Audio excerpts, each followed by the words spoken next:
దక్షిణ మధ్య రైల్వే పరిధిలో కీలక ప్రాజెక్టులకు బడ్జెట్లో కేంద్రం పచ్చజెండా ఊపింది. విజయవాడ, అమరావతి, గుంటూరు లైన్కు 2,680 కోట్లు మంజూరు చేసింది.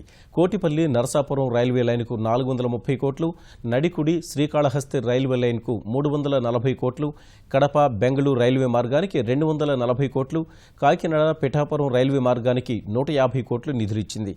ఓబులవారిపల్లె, కృష్ణపట్నం రైల్వే లైన్కు 100 కోట్లు కేటాయించింది.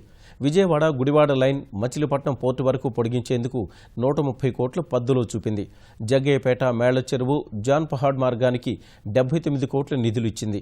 గుంటూరు, గుంతకల్లు రైల్వే లైన్ డబ్లింగ్కు 124 కోట్లు, గుంతకల్లు, కల్లూరు డబ్లింగ్కు 52 కోట్లు, గుంటూరు, తెనాలి మధ్య డబ్లింగ్కు 36 కోట్లు, విజయవాడ, నిడదవోలు రైల్వే లైన్ డబ్లింగ్కు 122 కోట్లు కేటాయించింది.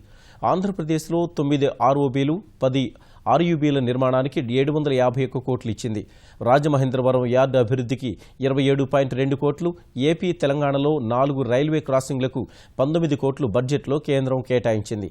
కాజీపేట, విజయవాడ మధ్య 4 లైన్, ధర్మవరం, బళ్ళారి, హిందూపురం, చిత్రదుర్గ, కొండపల్లి, కిరండోల్, మంత్రాలయం, కర్నూలు రైల్వే లైన్ల సర్వేకు అనుమతినిచ్చింది.